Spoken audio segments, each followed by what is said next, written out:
suspension of the managing director and the CEO of the Rural Electrification Agency, Mr. Ahmed Salijo Ahmad, alongside 3 executive directors of the agency from office. They are Zolani Alabane for the executive director, corporate services, and Mr. Baraka Sajo, the executive director, technical services, and Sadato Belgore, executive director, Rural Electrification Fund. The president has also now ordered a wider investigation into the conduct of the information officials in a fraudulent expenditure amounting to over 1.2 billion naira over the past 2 years, and some of which has already been recovered by anti-graft agencies. By this directive of the president, he has appointed to serve in the new management team of the Rural Electrification Agency some persons in acting capacity. They include some of them, of course, will be bringing their names to you in the course of China's television news track at the top of the hour. So stay with us. But let's make sense of these for you. Some of the breaking news that we're getting about the decision of President Tinubu to suspend these officials of the Rural Electrification Agency amidst what has become a major worrying and concerning issue of power outage in the country over the last 2 weeks. I'm being joined tonight by a professor of energy law, Professor Yemioke. He joins us virtually from Lagos, and at some point in the program, we'll be bringing into the conversation someone who is also an energy expert of the former presidential candidate of the YPP in the 2023 presidential election, Prince Malik Ado Ibrahim, who is here with me in our Abuja studio. Thank you so much, gentlemen, for coming tonight. Let me take on Professor Yemioke. Give us an understanding of what is going on. Is it a core sector? We've been battling to unravel what happened in the power sector industry as far back as during the Obasanjo era, and there's been a back and forth in the debate over the money spent in that regime. Now we are hearing another 1.2 billion naira. Take note, Prof. It is not money that they are looking for. It's money already recovered by the anti-graft agency, and they're now investigating a wider investigation into what has transpired on all of these allegations. What are your first view on this? Thank you very much, Shim. I'm actually speaking from Abeokuta in here. Unfortunately, the power sector is challenges, and of course, corruption is one. And I'm glad because generally, this is for Nigeria to start to take some big decisions. And I can see the current administration trying to take some difficult decisions so that we can start to get the country working. For instance, Rural Electrification Agency had been emerged with fraud, similar fraud as far back as 2015, 2016. That was a documented fraud, which of course formed the subject of series of the media and writings by some of us. I don't want to mention it. And that led to the suggestion that we can't even be talking of Rural Electrification Agency or Rural Electrification Fund when the subject of that agency is an item that is for the state under the whole electricity, electric power sector. Everything is not due to corruption, and I want to put is documented, is there. Google it, back up until 2015-16, that was a documented fraud in the Rural Electrification Agency involving one honorable member in the House of Reps on a major project. Rural Electrification Agency surely has not have been, in first instance, is a misplacement of authority in the power sector.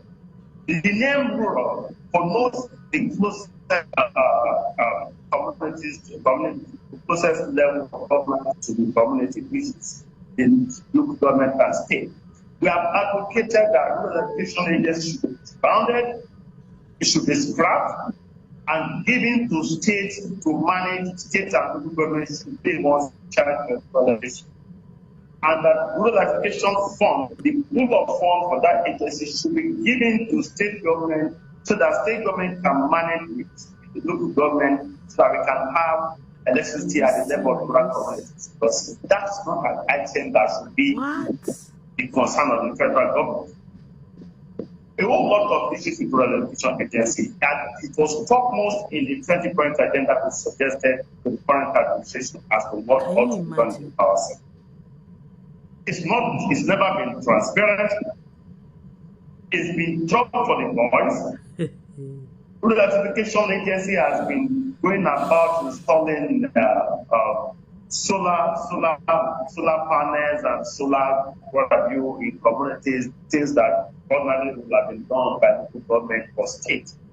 So if you have excess funds at the level of the federal government, the funds should be ceded to the respective state governments so that they can do a better job, including implementation and supervision. Rural electrification agency is a misnomer in a federated structure. And under the Electric Power Sector Reform Act that has been repealed, we said rural electrification could use electricity off the national grid. And by the old law, off-grid ought to be within the purview of states as of assembly. Now that we have the new Electricity Act, I was surprised that we still have rural electrification agency, rural electrification fund in the Act. And those are some of the issues I have with the rural electricity Act. Yeah. But the Act has changed some of the laws that I'm very comfortable with. But retaining REA and REF as a federal agency is a misnomer, and it won't lead to this kind of monumental fraud. I'm sure a lot will be discovered. Yeah, if there's anything like Rural Internet Agency, maybe the one that is superintending your internet service in Abeokuta, we need to scrap it because we're getting not a very good connection with you, Prof. But just hold on. The federal government wouldn't know my Alabata community where I was born, so you have a university there. Prof, apologies.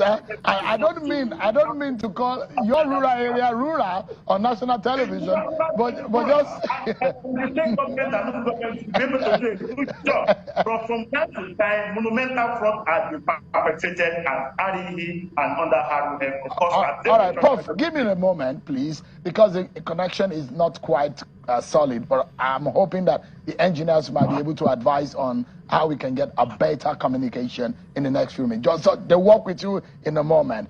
Prof, stay with us. The engineers will contact you now so that they can fix that. But let me turn to Mr. Malikado Ibrahim.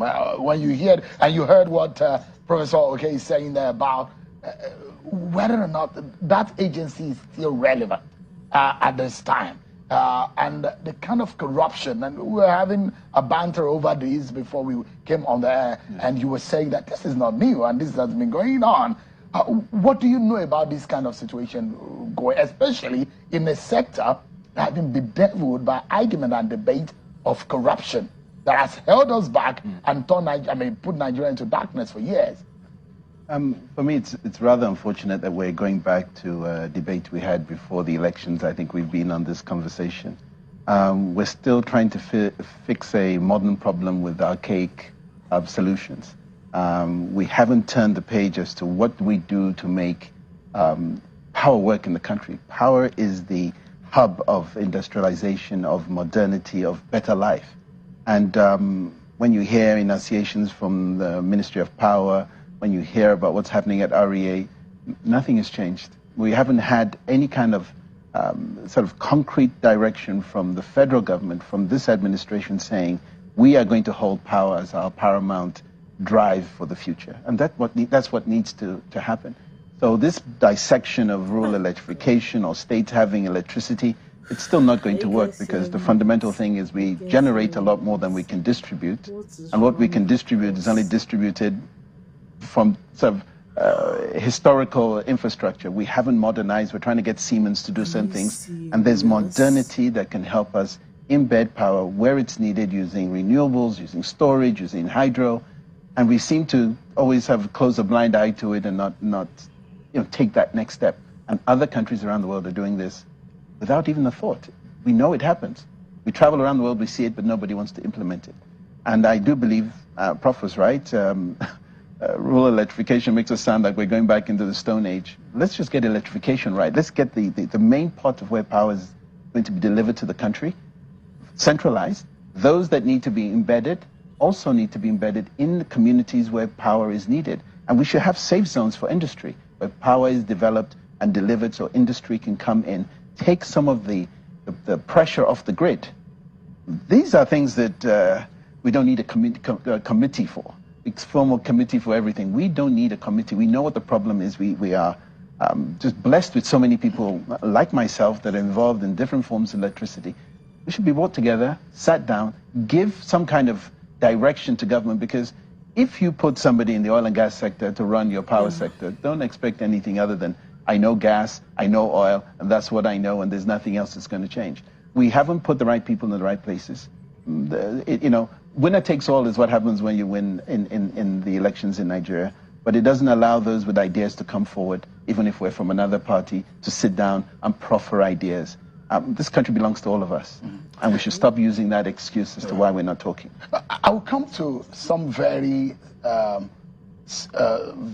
critical scenario relating to how we can, the ramifications of revolutionizing the sector. But let's dwell for a second or so on these move by the president to suspending, and one will wonder how this went on, and when he's called for a wider investigation into all of this, and those who believe that this has been going on for a while. Yes. Well, what happened at REA was public knowledge even before the elections. President Tinubu was just taking that step that the last administration did not take. REA was all over the news. I mean, anybody can historically check this. A lot of sort of filthy allegations of money being placed in different accounts, the head of the agency not doing the right thing. But the steps that were taken today were, steps that needed to have happened within the last administration. Anytime you're suspected of something, proper justice should be done, and policies of government are always going to be tried. It's nice to see somebody has taken that step. There was an investigation done and suspension you're innocent until proven guilty. But this is something that is an open secret to everybody, that it hasn't been run well. It's granted money. This is money from the UN. $380 million a year goes into this agency. Doesn't come from the government's coffers. And so we're sitting there understanding that, well, maybe this money is sort of an invisible amount of money that doesn't come from the budget of this country. We really need a structured approach to the kind of loans we get or grants we get as a country to help sectors, whether it's food, in the agro sector, we see it in power, and we're going to see it in many other sectors where government is not sitting at the table. Do you agree with Prof that we do not need a rural electrification Absolutely, agency? 100%. Why?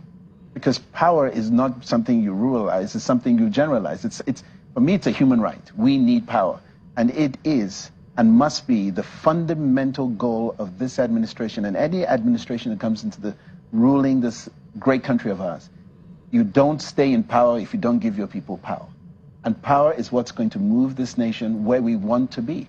And if you start having corruption and mismanagement and all these things key into it, then we're going nowhere in a hurry. We've had 2 weeks of darkness, literally. In the heat of Harmattan, the heat is really so intense, yes. And exhaustion. Name it. The kind of suffering that you can, or hardship that you face from not having electricity. How much of a voodoo do you think has surrounded power generation? And when we think that sector has been devolved, such that the state government now, see what is happening in Abia State, for example, with Professor Bath Inachi, and those in that arena are saying, oh, for the first time, we have uninterrupted power supply for 48 hours. It was like a miracle of some sort. Yeah. And those who were born in my generation, if you're at least less than 50 years, you can say boldly that you have experienced power outage all your life. That's what we have seen in this country, and we have experienced in the over 60 years of Nigeria's independence. We have had blackout more than we've had stable electricity. Yes. How much of a worry does this give you? When I ran for office last year, I will say that was the cornerstone of what I wanted to see this country fix first before we can fix everything else. when we travel outside, we take these things for granted. And we're not really looking at how these things were set up by governments. They're maintained by governments. You look at South Africa, the Afrikaans government, with all its ills, had power that's working. The moment the ANC came in and they didn't put the right people in the right places, their ESCOM is like NEPA was, and it's probably going to be worse in the next couple of years.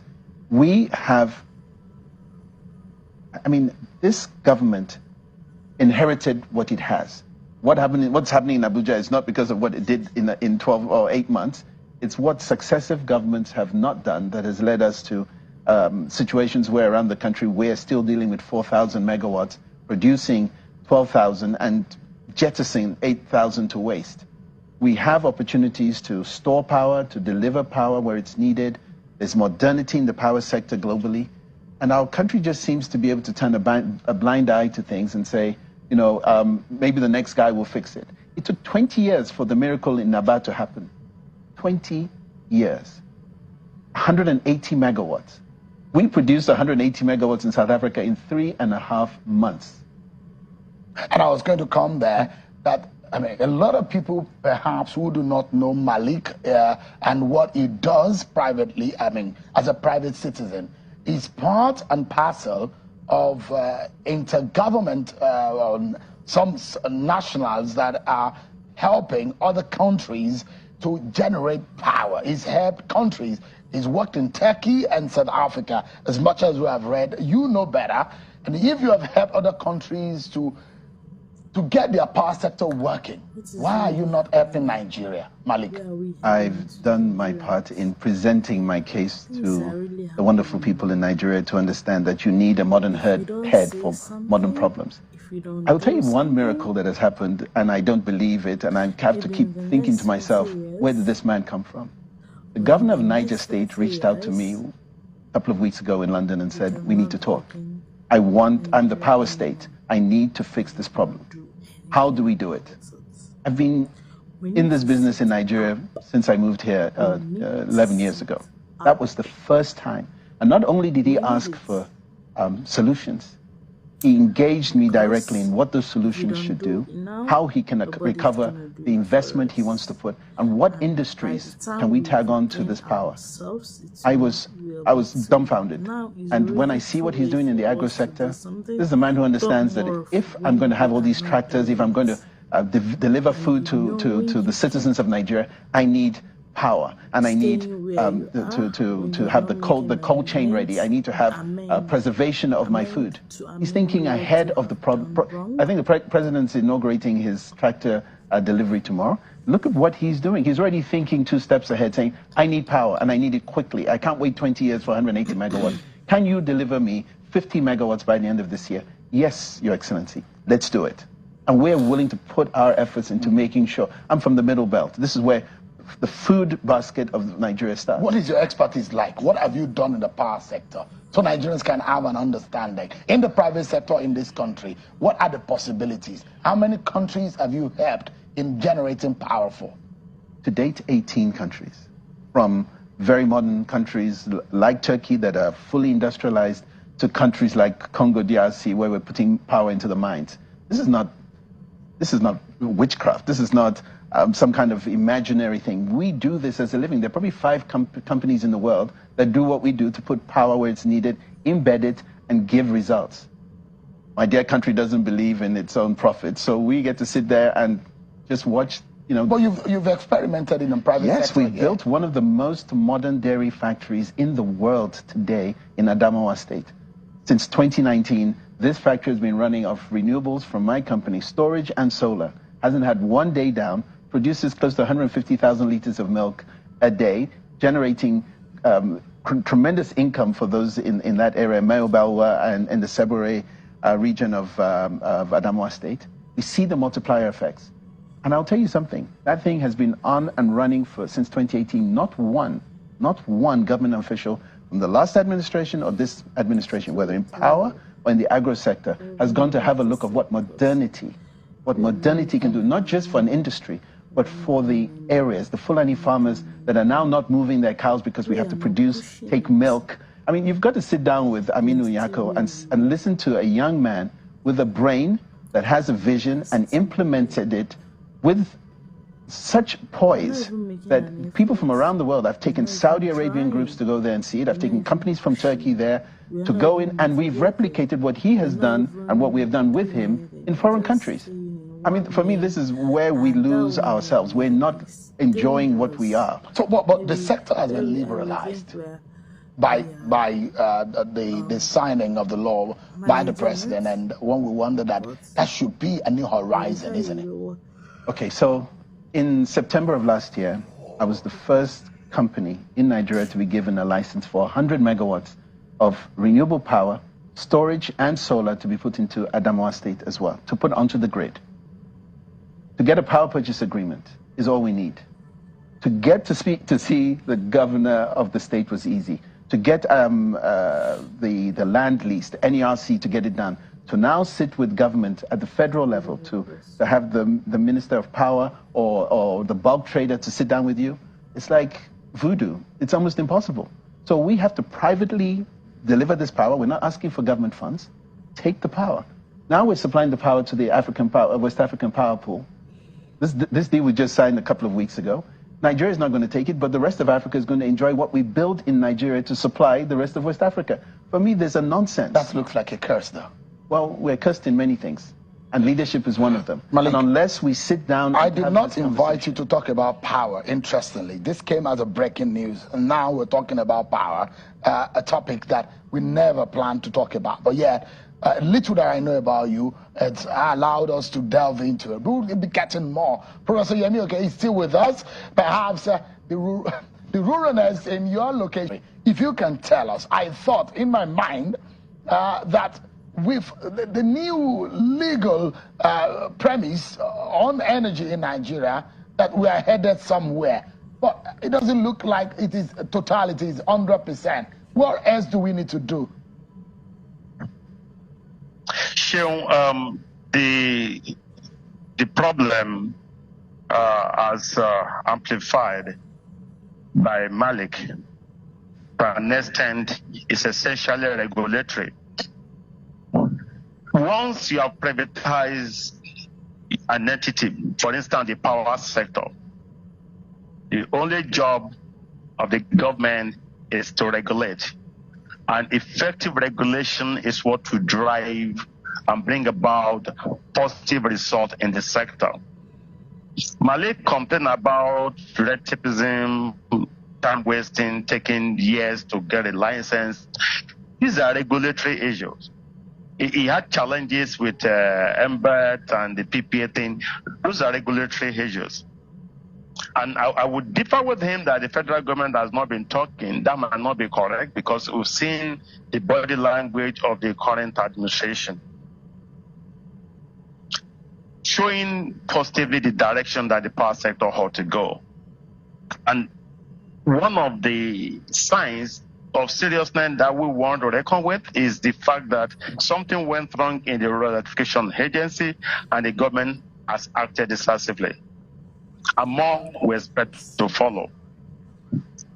I agree with him on the energy mix, but I think the government shouldn't really be involved to that extent beyond effective knowledge-based sector governance. Before we had the Electricity Act of 2023, we had Electric Power Sector Reform Act of 2005. As Malik said, it took me almost 2 decades, myself and others, to tell the government and those who care to listen that the law was not a law intended to operationalize the power sector. By its name, it was a law meant to bring about sector reform. That was why it was Electric Power Sector Reform Act. Then since we are done with reforming, we needed a law to operationalize the power sector. And we had one. One of the first set of laws to be signed by President Bola Ahmed Tinubu was the Electricity Act of 2023. Have we now operationalized the new Electricity Act? My answer is capital no. It might not be a perfect law, but most of the challenges we had with the old law have been taken care of. But some of the challenges that were not corrected is this rural electrification agency. In my writings, in my advocacies for several 2 decades upward, I've been talking about the fact that we can't be having a rural electrification agency or rural electrification fund in a federated setting. Those could be seeded off to state government in partnership with the local government so that we can have something that works. Yeah. One of the best in the whole world. Let me for a